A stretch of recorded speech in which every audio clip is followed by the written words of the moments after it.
खुदावंद के फजल से आज का दिन हमें देखने को मिला। पिछले दिनों में हमने ईस्टर के सरमन पे गौर किया था। उसके बाद हमने देखा था मसीह के गवाह पतरस और यूहन्ना जो कहते हैं कि मुमकिन नहीं कि जो कुछ हमने देखा और सुना है उसकी गवाही न दें।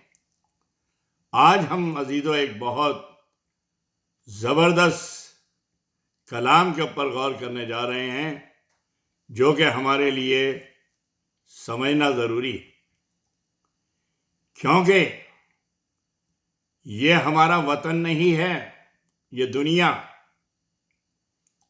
हम यहाँ पे आए हुए हैं कुछ अरसे के लिए। हम जो हैं सिटीजन ऑफ हेवन हैं। हमारा वतन जो है आसमान पर है।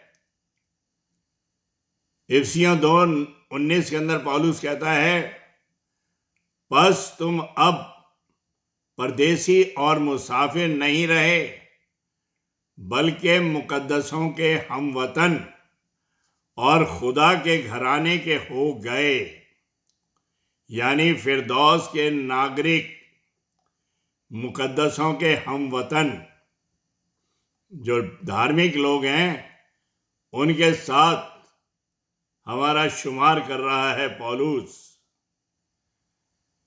इस दुनिया में यकीनन अजीजों हम स्ट्रेंजर हैं, हम जो हैं परदेसी हैं, क्योंकि ये दुनिया हमारे लिए, मैंने अभी बताया कि सराय की तरह है जिसमें हम कुछ वक्त के लिए आते हैं।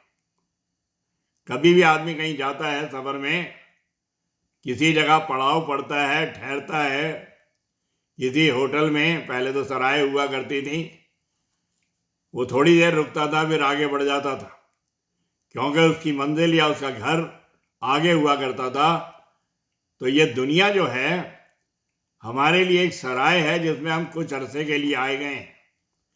कोई 50 साल के लिए आता, कोई 60 साल के लिए आता, कोई 100 साल के लिए आता है, लेकिन बिल आखिर कलाम कहता है जो पैदा हुआ है वो जाएगा, वही दुनिया से जाएगा। लेकिन ये जो है हमारे लिए एक कारखाना है।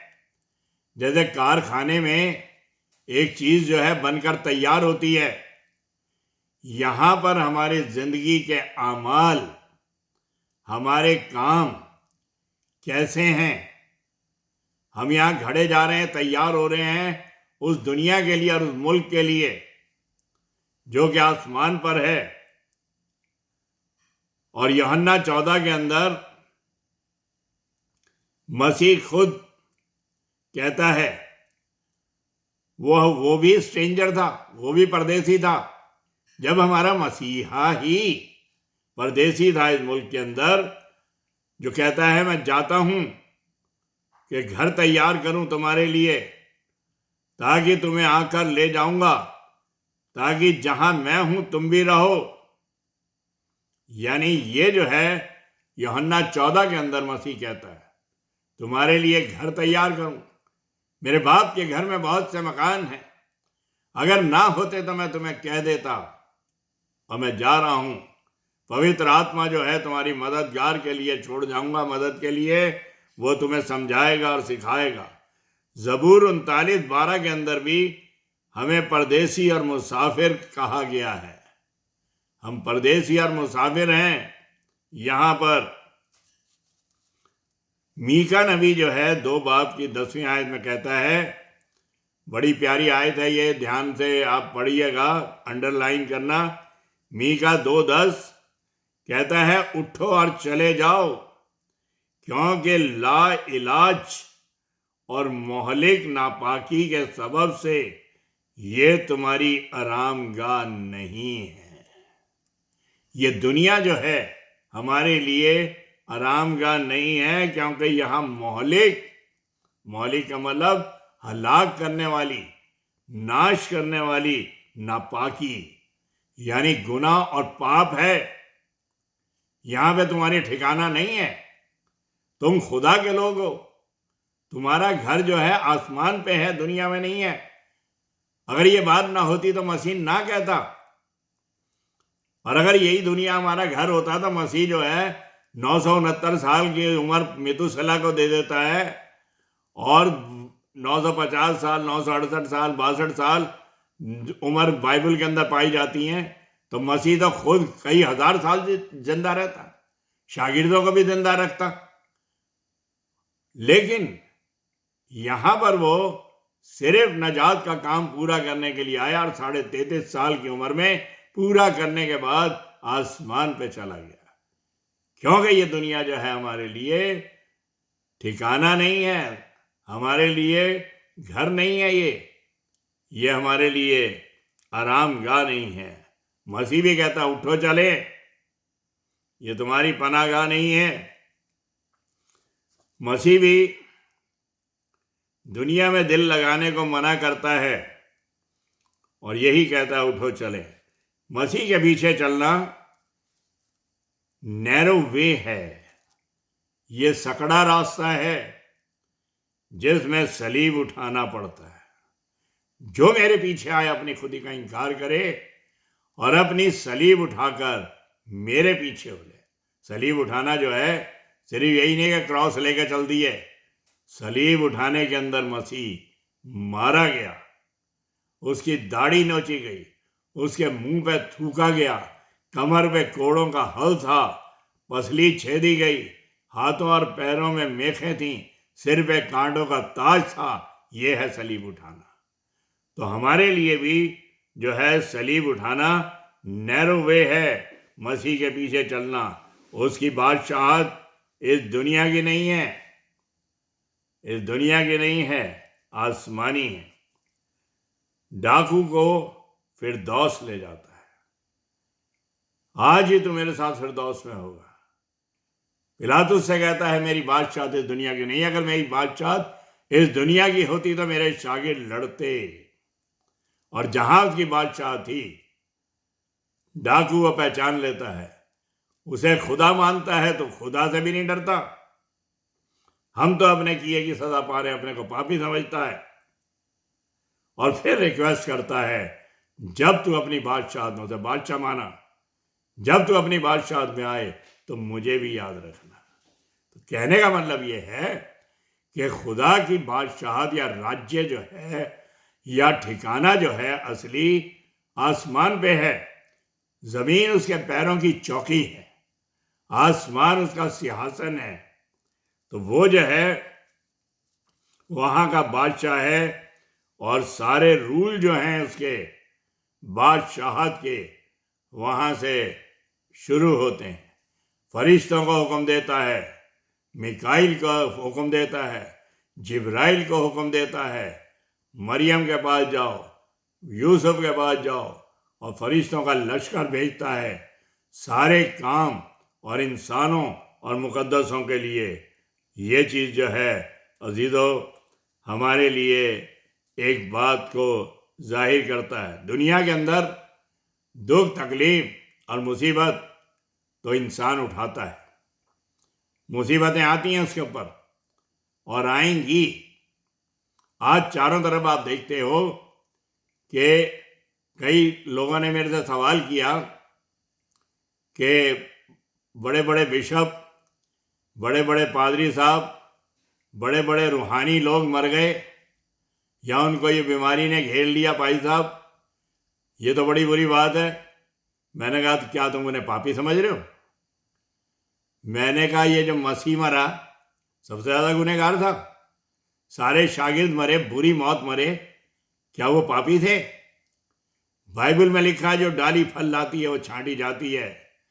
पत्थर उसी दरख्त पे बढ़ते हैं जिसके अंदर फल लगे रखते हैं। सूखे दरख्त पे कोई पत्थर नहीं मारता। रास वास जो है ये उसका टेस्ट है, नैरो वे। उसको आग में से गुजरना पड़ेगा सोने की तरह, तभी वो कुंदन बनेगा। अय्यूब आजमाया गया, ये टेस्ट है राजबाज के लिए। लेकिन गुनहगार जो हैं वो भी सजा पाते हैं और राजबाज भी सजा पाते हैं। गुनहगार अपने गुनाहों की वजह से, आज जो गुनाह छाया हुआ है चारों तरफ, वो हमारे पापों की वजह से है। लेकिन अगर राज़-बाज़ खुदा की राह पे मर रहा है, तो ये कलाम के मुताबिक जान देने तक वफादार रहे तो मैं तुझे जिंदगी का ताज दूंगा। क्राउन ऑफ ग्लोरी जो है, या क्राउन ऑफ लाइफ जो है, उसे हासिल करने के लिए कुर्बान होना और दुख उठाना बहुत जरूरी है। तो अजीजो, कलाम हमें यही बता रहा है, दुख दोनों तरह के लोग उठाएंगे, लेकिन वो अपने गुनाह की वजह से उठाएंगे, यहाँ पे भी और आसमान पे भी, जहन्नुम के अंदर। लेकिन जो यहाँ पे दुख उठाएगा मसीही लोग, वो कुंदन बन जाएगा और वो खुदा के लिए खरा उतरेगा और उसे जिंदगी का ताज मिलेगा।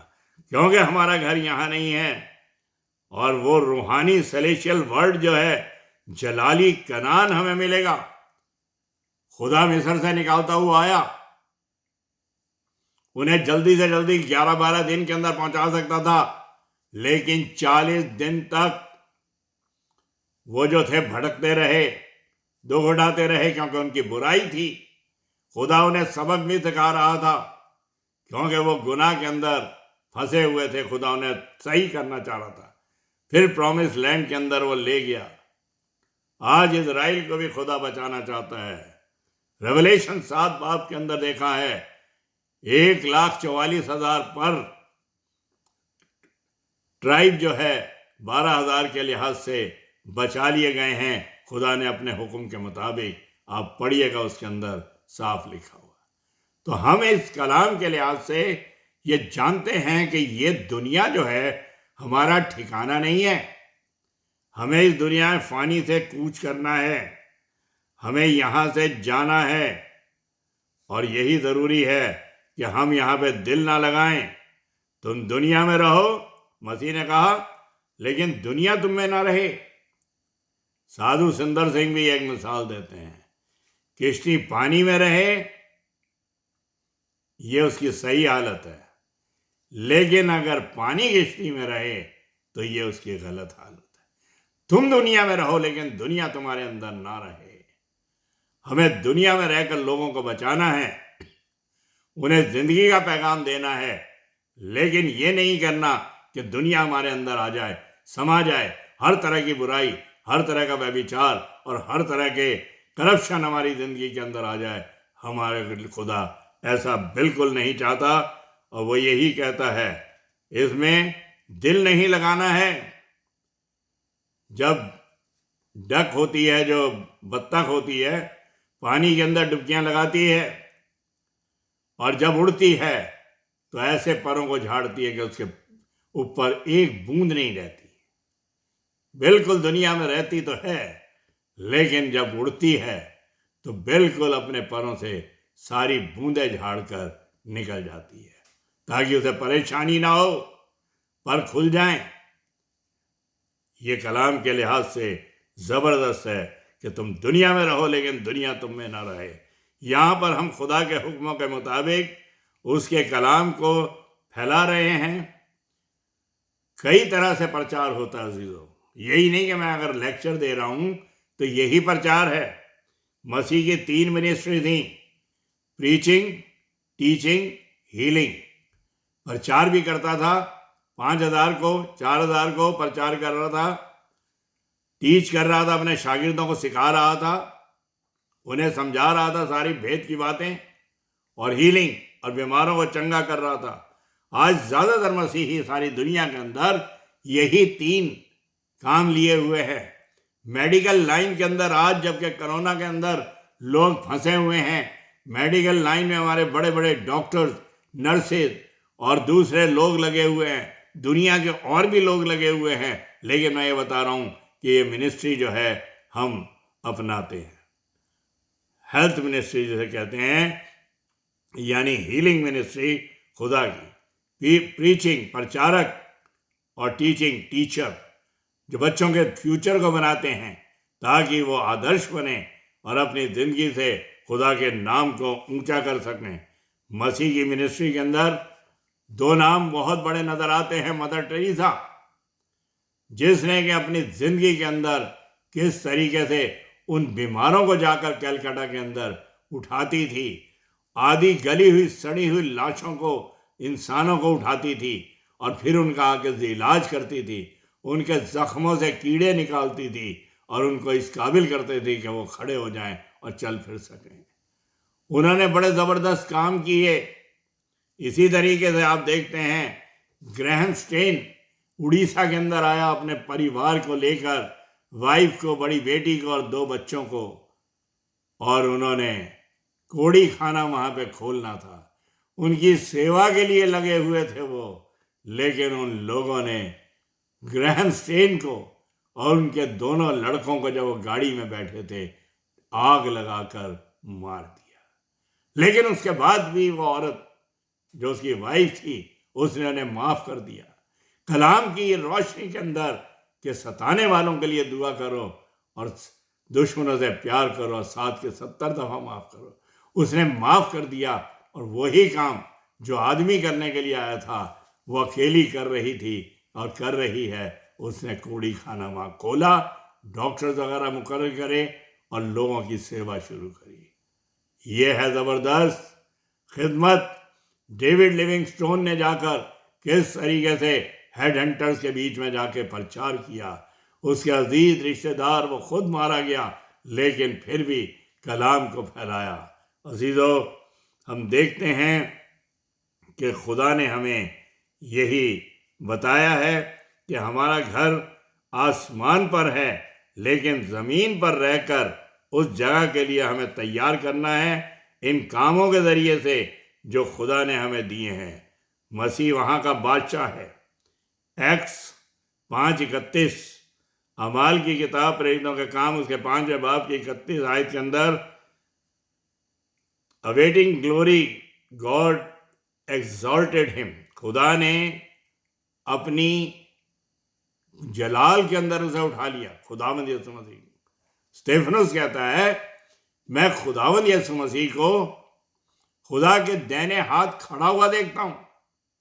वैसे हम पढ़ते हैं अकीदे के अंदर वो खुदा के दाहिने हाथ बैठ गया, यहां पे वो खड़ा हो गया, क्योंकि अपने शागिर्द की रूह को उसने अपने कब्जे में लेना था और वो जो है उसे बचाता है, उसे रूह को अपने पास ले लेता है।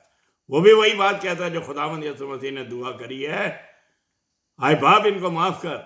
ये भी कहता है आए खुदावंद यीशु मसीह इनका गुनाह इनके सर ना लाना, और उसके बाद उसने दम तोड़ दिया। बाइबल कलाम की यही बताती है इस दुनिया में जो आया है वो जाएगा, और ख़ास तौर पर मसीही लोगों को ये सबक सिखा रही है कि हमारा घर यहाँ पर नहीं है। बाइबल के मुताबिक इंसान सारी दुनिया को हासिल कर ले, लेकिन अगर जान का नुकसान उठाए तो उसे क्या फ़ायदा। मसीह के अल्फाज हैं, इंसान अगर सारी दुनिया को हासिल कर ले और अपनी जान का नुकसान उठाए तो उसे क्या फ़ायदा। सब छूट जाएगा, सब छूट जाएगा। जाएंगे तो हमारी ज़िंदगी के अच्छे आमाल और अच्छे काम जो हमने रूह के अंदर खुदा के कलाम के मुताबिक किए होंगे, लोगों के लिए और खुदा के लिए।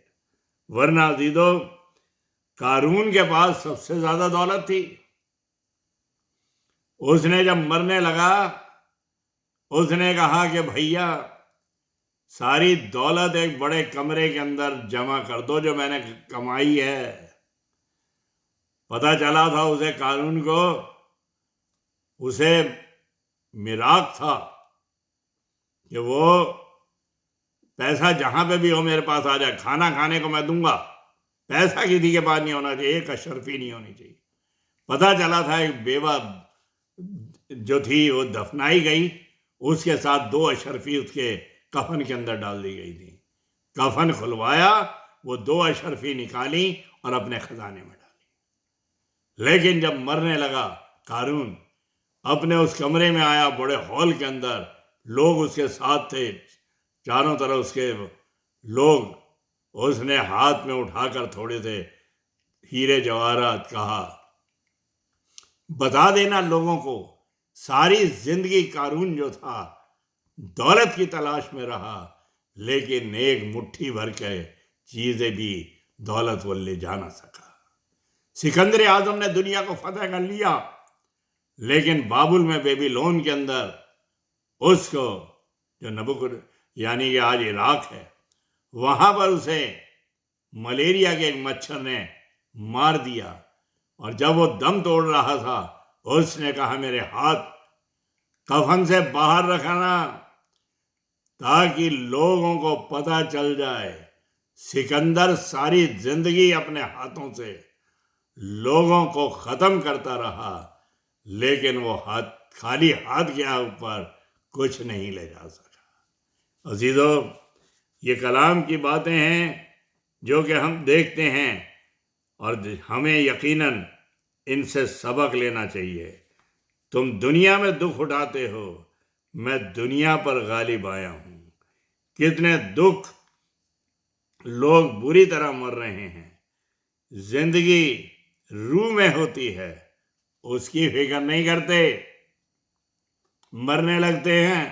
अरे मेरे बैंक में इतने पैसे पड़े, अरे मेरे मकान का क्या होगा, अरे मेरी उस जगह का क्या होगा और वो पैसों का क्या होगा, उसके बारे में सोचते हैं। ये नहीं सोचते कि मेरी रूह का क्या होगा। मसीह कहता है बाप, मैं अपनी रूह को तेरे हाथों में सौंपता हूँ। स्टेफनस कहता है कि भाई खुदावंद, मैं अपनी रूह को तेरे हाथों में सौंपता हूँ। हमें अपनी रूह की फिक्र करनी है कि ये जहन्नुम में जा रही है, नरक में जाएगी या कहाँ जाएगी, उसके बारे में हमें सोचना चाहिए। हम जिस्मानी खुशियां, दुनियावी बातों के अंदर आज लगे हुए हैं और रूह हमारी जो है जहन्नुम में जा रही है। रूह बाप के पास चली जाती है। वाइस की किताब के अंदर कहता है जहां से आई है, जिस्म जिस्म है, मिट्टी है, मिट्टी खाक में मिल जाएगी। रूह का ख्याल करना जिसमें जिंदगी है, वो बाप के पास चली जाएगी। हमारा वतन यहाँ नहीं है, हमारा वतन आसमान पर है। इसलिए मसीह कहता मैं तो तुम्हारे लिए घर तैयार कर रहा हूं। हम वहां के सिटीजन हैं, दुनिया में आए हैं उसे तैयार होने के लिए, लेकिन वतन हमारा वहीं है, हमारा मसीह भी वहीं का है। इसलिए वो जाता है मैं तुम्हारे लिए तैयार करूं, ताकि जहां मैं हूं, यूहन्ना 14 के अंदर, ताकि जहां मैं हूं तुम भी रहो।